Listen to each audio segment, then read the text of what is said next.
la TVT au cœur de l'information.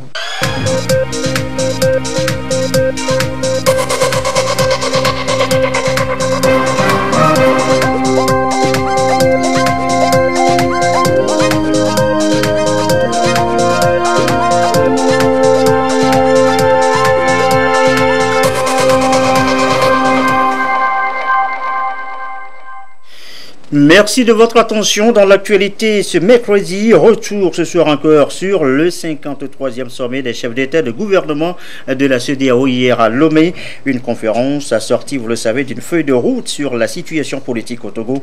Nous reviendrons également sur les autres temps forts de ce sommet qui a vu également le président Faure Gnassingbé passer le témoin à son homologue nigérian Muhammadu Buhari, le désormais nouveau président en exercice de la CEDEAO. Un étudiant, un ordinateur, le projet Galilée a été lancé ce mercredi à Lomé, à l'université de Lomé, et déjà près de 300 étudiants sont équipés. Le projet acte la migration vers la numérisation de l'enseignement supérieur au Togo. Et puis le 31 juillet, la journée de la femme africaine, marquée hier au Togo. Un message de la ministre en charge de la promotion de la femme à suivre tout à l'heure. Discussion sur l'autonomisation, l'épanouissement de la femme, des sujets, que dis-je, des défis qui restent encore d'actualité. Et voilà, madame, monsieur, le sommaire, bienvenue au 20h. Bonsoir à tous. Il était là aussi à Lomé, aux 3 sommets de la capitale togolaise, CEDEAO, CEAC, lundi et UEMOA le même jour, dans l'après-midi, et puis la CEDEAO hier mardi, à l'issue des travaux, et avant son départ ce mercredi, le président gambien Adama Barrow, lui qui foulait le sol togolais pour la première fois, a tenu à exprimer sa gratitude au chef de l'État Faure Gnassingbé pour l'accueil dont lui-même et sa suite ont fait l'objet. Image ici, vous le voyez, des 2 hommes, entretien en tête-à-tête. Au menu, on imagine la coopération bilatérale entre le Togo et la Gambie. Image signée Osbert Johnson. En seconde audience, le chef de l'État a reçu le ministre nigérian des Affaires étrangères, Geoffroy Onyeama, c'est son nom. Les discussions ont porté sur les défis de la CEDEAO à relever. Et vous le savez, le chef de l'État, Faure Gnassingbé, était jusqu'à hier mardi président en exercice de la CEDEAO avant de passer le témoin au Nigérian Muhammadu Buhari. Les échanges vont donc dans ce sens, comme quoi c'est au bout de l'ancienne corde qu'on tisse la nouvelle. Les discussions, les précisions du diplomate nigérien au micro de Lucassi. Le président Buhari a succédé le président Gnassingbé comme le président de la CEDEAO. Donc le mandat du président Gnassingbé a été une grande réussite. Et puis donc nous allons vraiment essayer de profiter de son expérience pendant cette période et apprendre de lui, en effet. Donc, l'objet de ma visite, c'était en effet d'identifier quelques défis dans le cadre de CEDEAO et puis d'apprendre un peu, prendre quelques leçons et avoir quelques idées de comment nous allons, en tant que pays nigérien, la présidence, gérer cette présidence parce que c'est compliqué, c'est beaucoup de travail et donc c'est pourquoi je suis là au nom du président Buhari, le féliciter pour la façon dont il a vraiment géré ce dossier. Vraiment, tout le pays de CEDEAO sont très reconnaissants de l'excellent travail qu'il a fait. Nigeria donc pour une nouvelle présidence de l'organisation et c'est à l'issue de la 53e conférence des chefs d'État et de gouvernement ici à Lomé, sommet avec plusieurs grands événements et surtout pour les Togolais une feuille de route sur la situation politique intérieure, le résumé des travaux avec Yves Agbevivi. La 53e session des chefs d'État et de gouvernement de la communauté économique des États de l'Afrique de l'Ouest, CEDEAO, a planché sur plusieurs dossiers, notamment la situation dans la sous-région et de l'organisation, la crise alimentaire dans certains pays membres, le commerce international, les réformes institutionnelles et la situation politique dans certains pays. Autant de questions qui ont retenu l'attention des dirigeants de la communauté, dirigeants qui, selon le président sortant de la conférence des chefs d'État et de gouvernement de la CEDEAO, le président de la République Faure Gnassingbé, doivent mutualiser les efforts pour l'atteinte des objectifs que la communauté s'est fixés et pour le mieux-être des populations de l'espace. Je voudrais saluer l'engagement personnel de chacun d'entre vous dans cet exercice exaltant de construction de l'intégration régionale, en mettant en commun nos efforts face aux défis de plus en plus importants du monde qui nous entoure. Excellences, Messieurs les chefs d'État et de gouvernement, distingués invités, au cours de cette 53e session ordinaire, nous aurons à examiner, comme par le passé, plusieurs dossiers sur des sujets comme la situation dans notre sous-région et de notre organisation, la crise alimentaire dans certains pays, le commerce international, les réformes institutionnelles, la situation politique dans certains pays, autant de questions importantes pour la marche de notre communauté. Permettez-moi d'exprimer mes félicitations à M.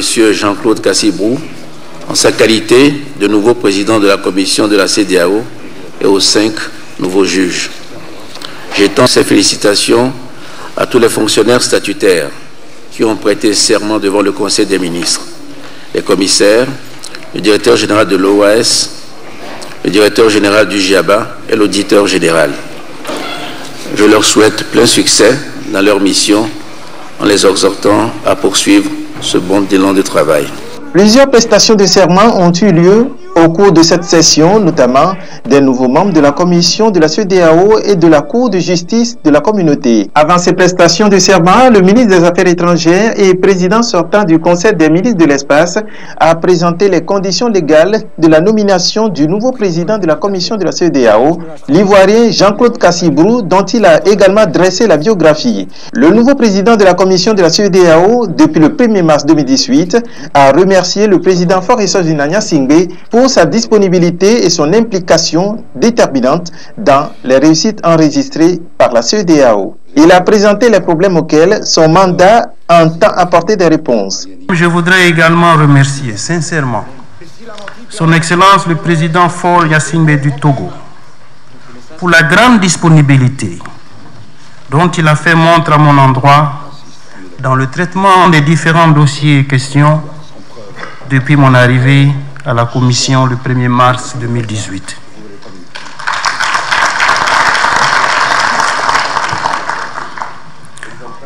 Nous continuerons, comme par le passé, à soutenir activement toutes vos actions visant la stabilité et la paix dans notre région, conditions nécessaires pour tout progrès économique et social. Excellences, Messieurs les chefs d'État et de gouvernement, Mesdames, Messieurs, le deuxième axe de notre action sera orienté vers l'accélération de la croissance économique dans notre région. Avec une population de près de 370 millions d'habitants en 2017 et un produit intérieur brut de 550 milliards de dollars, notre région est déjà une force économique. Nous continuerons à soutenir les actions menées au niveau des États membres, avec un accent particulier sur la prévention, la sensibilisation, pour faciliter l'insertion dans ce domaine. Au niveau de l'éducation, nous compléterons les actions dans les pays avec un accent sur l'harmonisation des curricula et des diplômes, les formations qualifiantes en lien avec les besoins de l'économie, ainsi que l'appui aux centres d'excellence régionaux. À cette 53e session des chefs d'État et de gouvernement de la CEDEAO, le représentant spécial du secrétaire général des Nations Unies pour l'Afrique de l'Ouest et du Sahel, Mohamed Ibn Chambas, a rassuré les dirigeants de la CEDEAO du soutien de son organisation. Nous avons déjà entrepris des initiatives conjointes dans le cadre de coopération entre la CEDEAO et UNOAS. Et je suis convaincu que nous continuons à travailler pour le renforcement de cette coopération très étroite CEDEAO-l'ONU. De grandes décisions ont été prises à l'issue de ce 53e sommet des chefs d'État et de gouvernement et plusieurs rapports ont été analysés. Parlant des décisions au titre de la paix, de la sécurité et de la démocratie relatifs à la situation sociopolitique au Togo, La conférence des chefs d'État et de gouvernement de la CEDEAO a examiné le rapport des deux facilitateurs, leur Excellence le professeur Alpha Condé de la Guinée et M. Nana Dankwa Akufo-Addo du Ghana.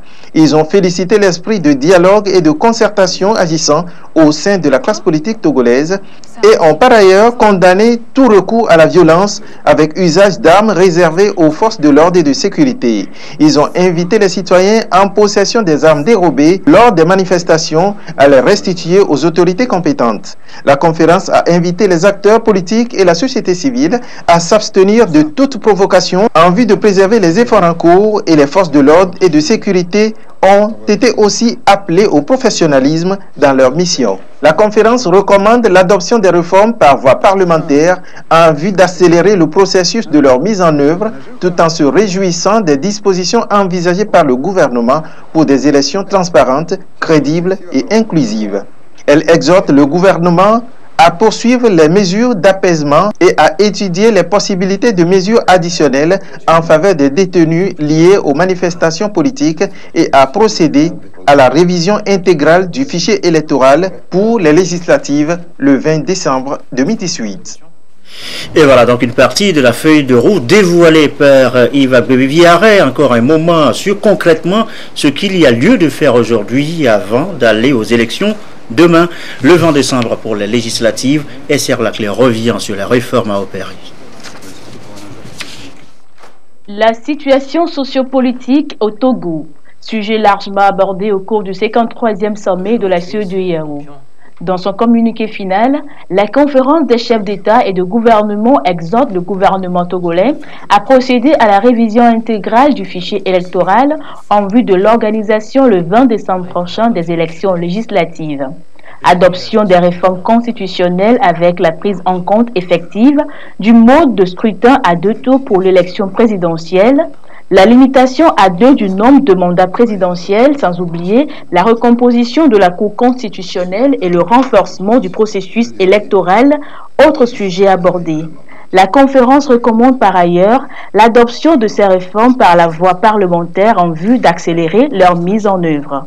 Le cas échéant, des consultations électorales seront indispensables. Elle s'est surtout réjouie des dispositions envisagées par le gouvernement togolais dans la préparation et le déroulement d'élections transparentes, crédibles et inclusives. Ceci à travers l'accélération et la finalisation du recensement électoral, le droit de vote des Togolais résidant à l'étranger et le déploiement des observateurs électoraux.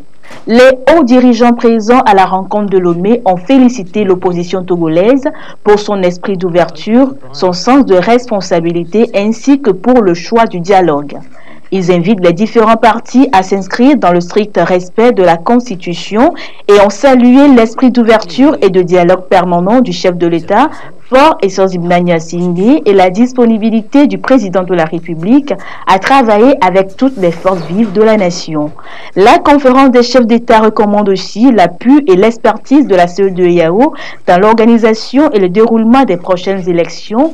Elle a également renouvelé son soutien aux 2 facilitateurs du dialogue intertogolais et a décidé d'instituer un comité de suivi composé de représentants des facilitateurs, de la majorité au pouvoir, de la coalition des 14 partis de l'opposition et de la commission de la CEDEAO pour assurer la mise en œuvre des présentes décisions. Elle a pour finir encouragé le gouvernement togolais à poursuivre les mesures de confiance et d'apaisement en accélérant les procédures judiciaires relatives aux personnes arrêtées lors des manifestations politiques et d'étudier la possibilité de mesures additionnelles en faveur de ces personnes. Et voilà donc pour la feuille de route. Autre temps fort de ce 53e sommet de la CEDEAO à Lomé. Et je vous le disais, le passage de témoins entre le président sortant Faure Gnassingbé et le nouveau, le Nigérien Muhammadu Buhari, désormais président en exercice de la CEDEAO. Retour sur la cérémonie et la clôture, le récit de Edem Sossoukou. Devant ses pairs, le chef de l'État togolais, Faure Gnassingbé, après une année de mission, passe le témoin au nouveau président en exercice de la CEDEAO.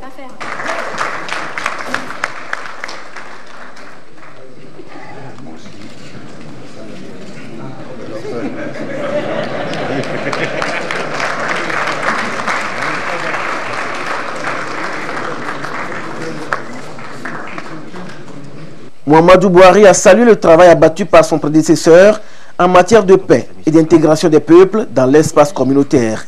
Il dit mesurer l'immensité de la tâche qui l'attend durant les 12 mois à venir et a promis de tout mettre en œuvre pour le développement de la sous-région. Permettez-moi tout d'abord de réitérer notre profonde gratitude à son Excellence, le président du Togo, qui a organisé 3 réunions de ce niveau en 2 jours.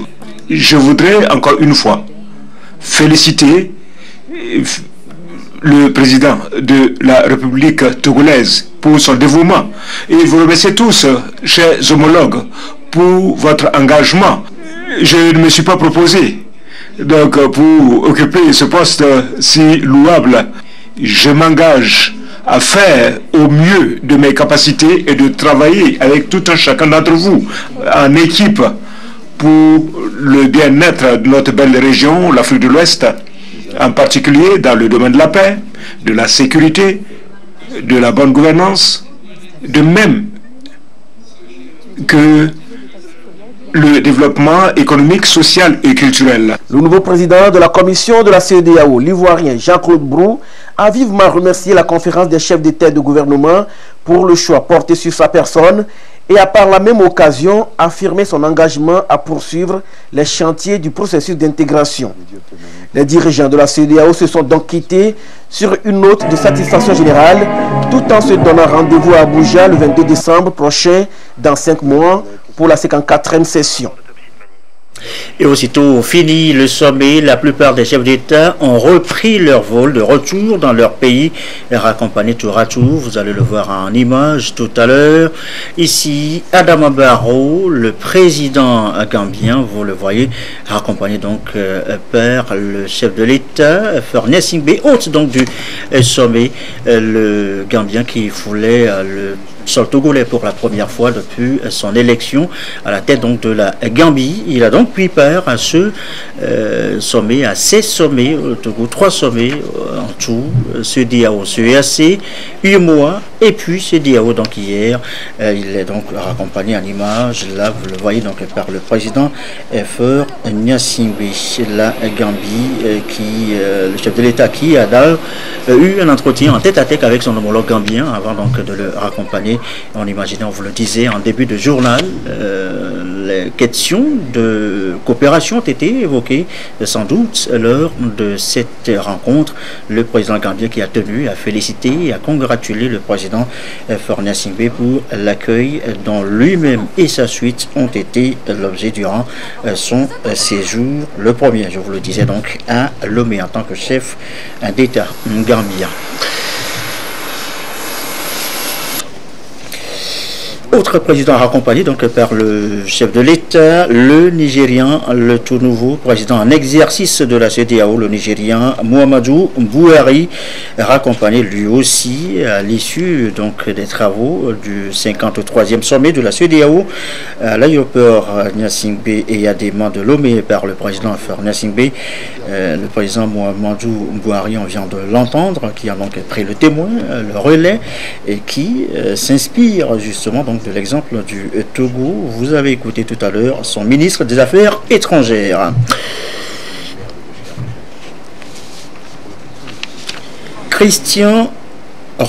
Marc Christian Kaboré, le président du Burkina Faso, qui a quitté aussi Lomé la nuit tombante, donc direction Ouagadougou après donc le sommet de la CEDEAO. Il était là bien sûr pour les sommets CEDEAO, CEAC, UEMOA. Il est raccompagné, vous le voyez là aussi à l'image, feuilles à cendre, donc par le président Faure Gnassingbé, les deux hommes qui donc se congratulent avant donc le départ du Burkinabé Marc Christian Kaboré pour Ouagadougou.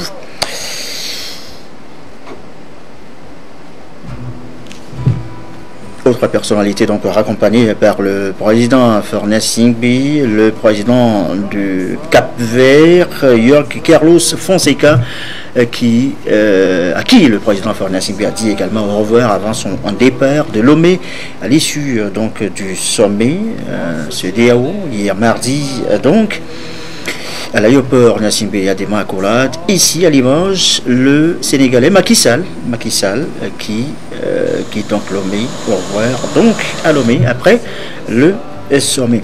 D'autres personnalités ont quitté aussi Lomé, notre capitale, juste après le sommet.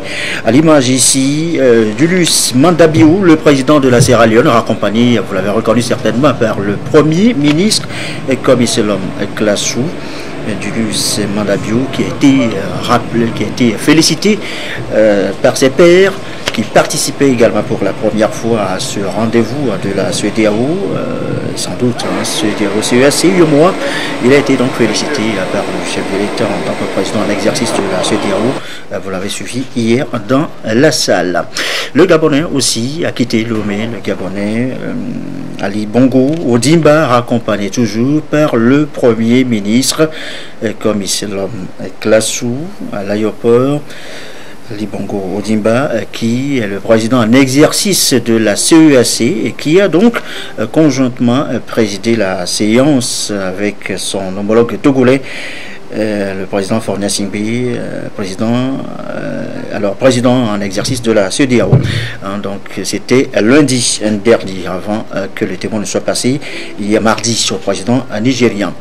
À l'image, le Congolais Denis Sassou Nguesso, accompagné toujours par le Premier ministre, qui était là donc au titre de pays membre de la CEAC, la communauté économique des États de l'Afrique centrale, qui partagent donc la même vision avec la CEDEAO. Au menu, les questions sécuritaires, les deux ensemble partagent, vous le savez, les mêmes frontières, les mêmes porosités, la même vulnérabilité, et c'est de tout cela qui a été donc question lors du sommet de la CEDEAO CEAC à Lomé. À l'image encore, ici, vous le reconnaissez peut-être pour la plupart, Faustin Archange Touadéra, le président de la République centrafricaine, accompagné par le chef du gouvernement, comme Iselom Klassou, la Centrafrique qui a donc pris aussi une part active à ces rendez-vous de Lomé, 3 rendez-vous en 2 jours, une séance marathon donc pour les chefs d'État et de gouvernement présents donc à Lomé pour ces 3 sommets qui se sont soldés justement donc par une note de satisfaction. Vous l'avez entendu tout à l'heure dans nos commentaires. Autre personnalité accompagnée, le Guinéen Alpha Condé, facilitateur dans la crise togolaise, vous le savez, avec le Ghanéen Nana Akufo-Addo. Alpha Condé accompagné lui aussi par le chef du gouvernement. Au revoir avant donc de quitter Lomé, notre capitale. Mamadou Issifou, reconnaissable à l'image ici, raccompagné toujours par le chef du gouvernement, le président du Niger, qui a dit donc au revoir à ses hôtes à l'issue du sommet hier, sommet CEDEAO. Il était là donc depuis dimanche, depuis dimanche, il est arrivé dimanche également pour prendre part aux 3 sommets CEDEAO, CEAC, UEMOA dans l'après-midi de lundi, et puis bien sûr la CEDEAO hier. Le président ghanéen à l'image, Nana Akufo-Addo, l'autre facilitateur dans la crise togolaise, une feuille de route, on vient d'en parler encore, a été dévoilée lors donc de ce sommet, élection le 20 décembre prochain pour la législative. Les autres départs, le président ivoirien Alassane Dramane Ouattara, accompagné ici, vous le remarquez, reconnaissez, donc à l'image par le président de l'Assemblée nationale, Dramani, qui raccompagne donc le président ivoirien à l'aéroport de Lomé avant donc le départ pour Abidjan, Côte d'Ivoire. Donc le président ivoirien, vous le voyez, donc il se donne un peu, ils ont la collade avec le président de l'Assemblée nationale, Alassane Ouattara, avant donc de prendre siège dans son appareil Direction Abidjan. Dernière personnalité, dernier président à être raccompagné à l'aéroport avant donc son départ, le président de la Guinée-Bissau, José Mario Vaz, raccompagné lui aussi par le président de l'Assemblée nationale, Daman Dramani. Vous le reconnaissez, le président José Mario Vaz de la Guinée-Bissau. La Guinée-Bissau, justement, qui a été l'un des dossiers épineux lors de la présidence togolaise, la présidence togolaise en exercice de la CEDEAO. C'est ici, à Lomé, que la situation avait été donc débloquée pour la Guinée-Bissau. Ici, à Lomé, vous rappelez. Voilà donc pour les images. Il est 20h25, le reste de l'actualité nationale. Un étudiant, un ordinateur, nous l'annoncions en titre tout à l'heure. Voilà, résumé le projet Galilée lancé ce matin sur le campus universitaire de Lomé. Le but, tendre progressivement vers la numérisation de l'enseignement supérieur au Togo. Et déjà, près de 300 étudiants sont équipés. Tabitha ici à Capou. Est un excellent outil de recherche présent au cœur de plusieurs activités. C'est un véritable matériel d'information, mais aussi indispensable pour l'organisation, la mémorisation et la préparation des tâches professionnelles. Rendre accessible cet appareil aux étudiants reste une nécessité.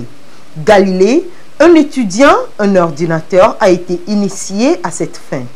Le projet Galilée permet aux étudiants de se procurer un ordinateur en vue de répondre à leurs besoins de formation. C'est un projet qui a été initié par le ministère de l'Enseignement supérieur pour aider les étudiants à entrer dans l'ère du numérique. Donc un étudiant, un ordinateur, donc ça permet aux étudiants d'améliorer leur taux de réussite, leur permettre d'améliorer leurs compétences et leur permettre aussi d'acquérir des savoirs. Les étudiants accèdent à l'ordinateur à 110 000 francs CFA. Il faudrait s'inscrire. On a mis tous les garde-fous pour que ceux qui ne sont pas régulièrement inscrits à l'université de Lomé ou de Kara ne puissent pas bénéficier de ce projet. Les étudiants sont vraiment très contents d'obtenir enfin les ordinateurs. Ce projet, on l'attendait il y a très longtemps et grâce à ces ordinateurs, je crois que les étudiants sont maintenant satisfaits. Galilée vient accompagner les efforts du gouvernement dans sa dynamique de numérisation du système éducatif national. Pour le ministre de l'Enseignement supérieur, le projet Galilée permettra de former les apprenants dans des conditions conformes aux standards internationaux. L'objectif du gouvernement en facilitant l'accès à l'Internet dans nos espaces académiques est de réaliser l'articulation entre les enseignements d'une part, les modalités de leur accessibilité d'autre part, et enfin le vecteur technologique incontournable dans notre quotidien plus que jamais investi par le numérique. Faire de l'ordinateur connecté un outil d'interactivité pédagogique, un support d'autonomisation des apprentissages et de gouvernance des universités dans un contexte d'explosion des effectifs d'étudiants et de rareté de ressources humaines, tel est, sous l'impulsion du chef de l'État, le défi à relever absolument. Pour tirer profit du projet Un étudiant, un ordinateur, inscrivez-vous sur le site www.projetgalilée.tg. Elle est passée presque inaperçue. Le sommet suédois a focalisé toutes les attentions hier.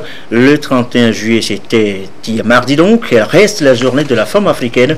À l'occasion, la ministre en charge de la promotion de la femme s'est adressée à tous, hommes et femmes, tous concernés par les questions du genre. Retour sur ce message dans ses grandes lignes. C'est avec Gérald Agoudou.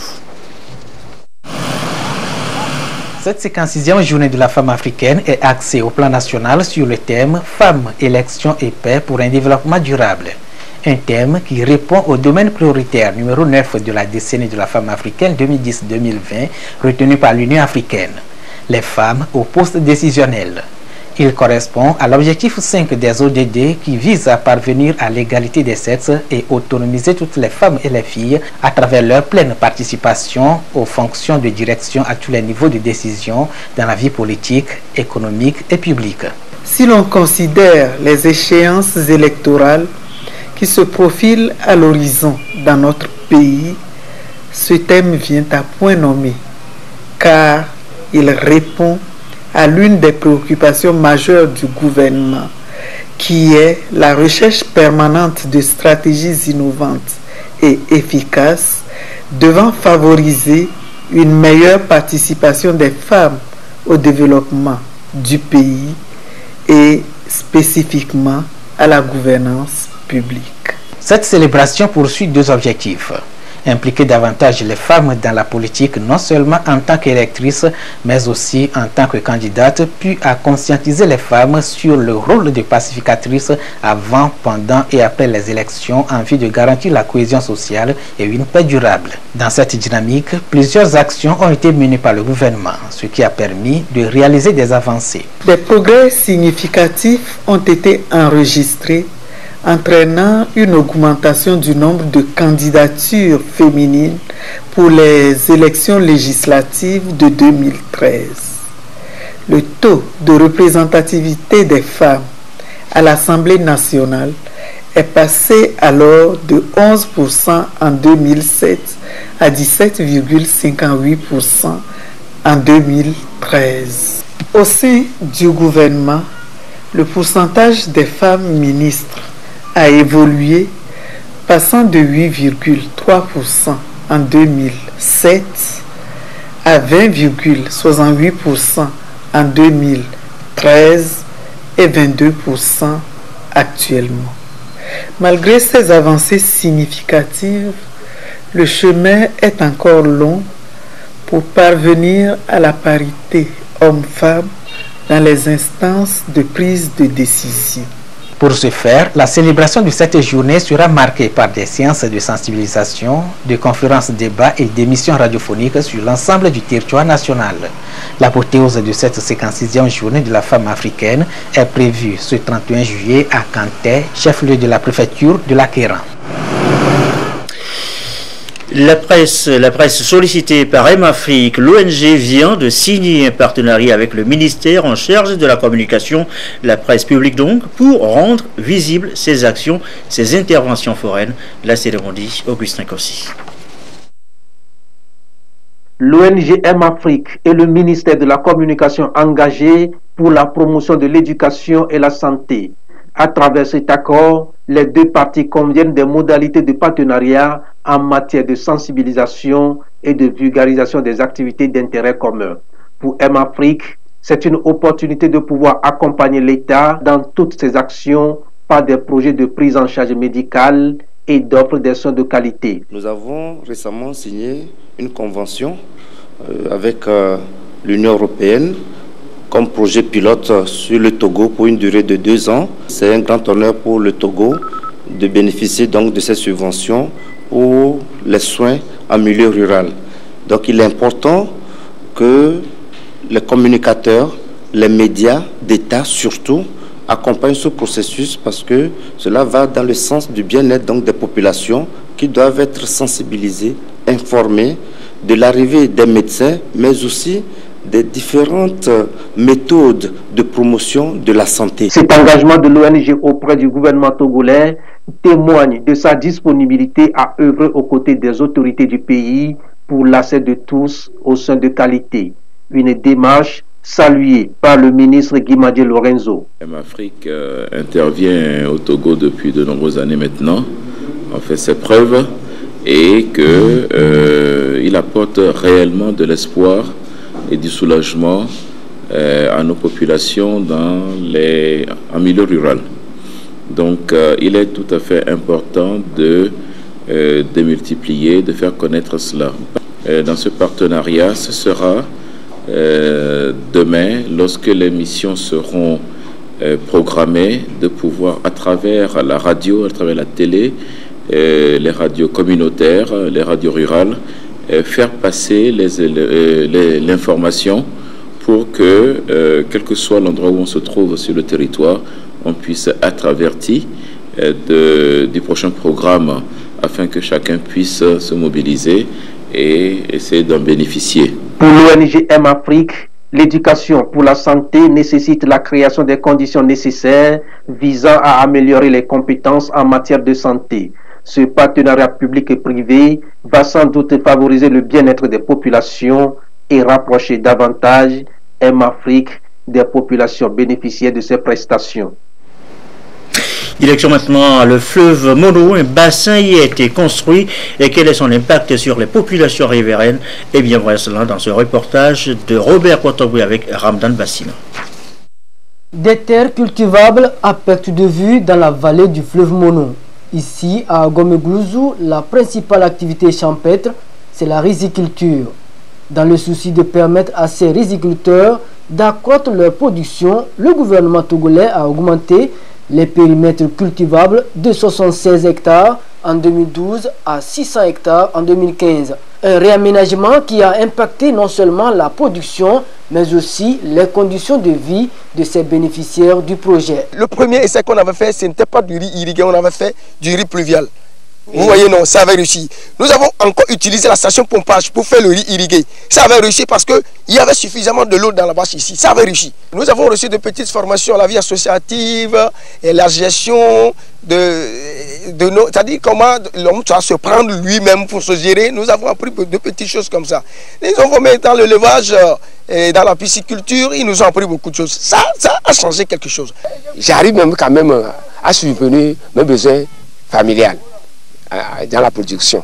Mais sans la production, cette production, je ne sais pas où encore, qu'est-ce qu'il faut avouer. Grâce à ce projet d'aménagement hydro-agricole de la basse vallée du fleuve Mono, le canton d'Agomeglouzou a bénéficié plus d'infrastructures de base parmi les 7 cantons qui constituent la préfecture du Bas Mono.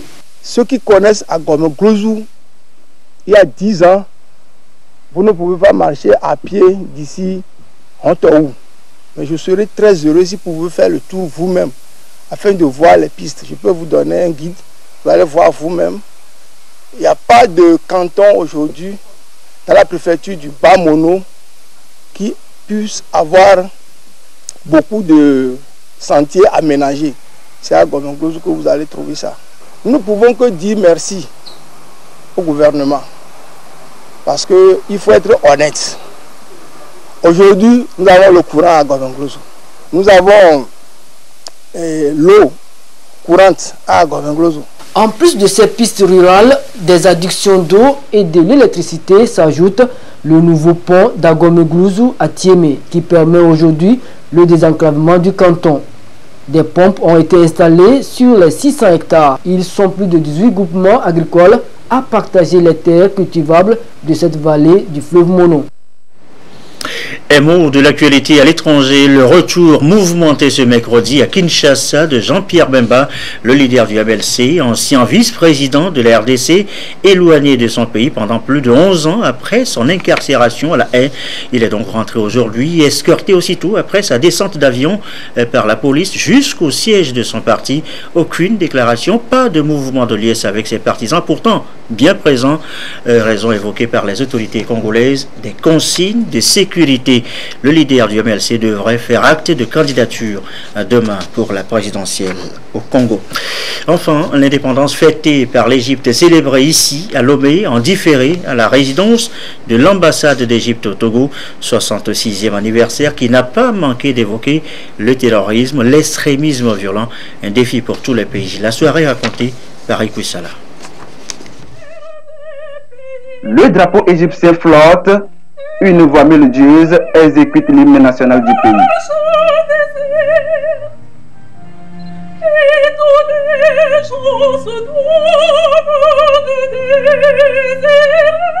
C'est le 66e anniversaire de l'indépendance de la République d'Égypte, célébré ici à la résidence de son représentant au Togo. La célébration de cette fête nationale, placée sous le signe de la lutte contre le terrorisme et l'extrémisme, entend renforcer la solidarité entre les États. Le terrorisme est le nouveau fléau du siècle. Il touche de nombreux pays à travers le monde et fait chaque jour des victimes innocentes par des individus ignobles avec des prétextes fallacieux.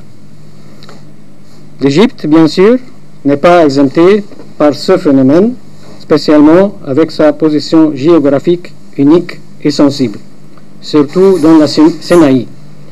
Notre ambition est de susciter un élan panafricaniste pour développer le continent par une convergence des forces endogènes entre Africains. En ce qui concerne les relations égypto-togolaises, elles sont au beau fixe. Nous avons amorcé un formidable élan de coopération avec le Togo en vue de renforcement des capacités de plus de 450 cadres togolais dans tous les domaines. Et 4 missions médicales égyptiennes ont visité le Togo. Autour de ce gâteau de fête, ils ont porté un toast pour que vive davantage la coopération égypto-togolaise. Une coopération déjà vieille de 58 ans, saluée par le gouvernement par la voix du ministre en charge de la sécurité, représentant son collègue des affaires étrangères. La cérémonie qui nous rassemble m'offre également l'occasion de réaffirmer l'importance que mon pays attache à sa coopération avec l'Égypte.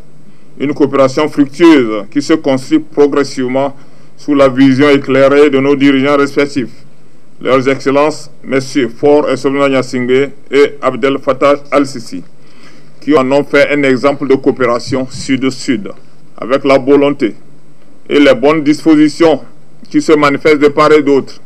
Je reste convaincu que les relations entre nos deux pays ne seront que davantage consolidées, notamment dans les domaines d'intérêt commun que sont l'agriculture, le commerce, l'éducation, la sécurité et la culture. Aussi voudrais-je formuler le vœu que nos deux pays envisagent très prochainement la tenue de la première session de la commission mixte de coopération Togo-Égypte, afin d'évaluer les différentes pistes de coopération et poser des actions concrètes mutuellement bénéfiques.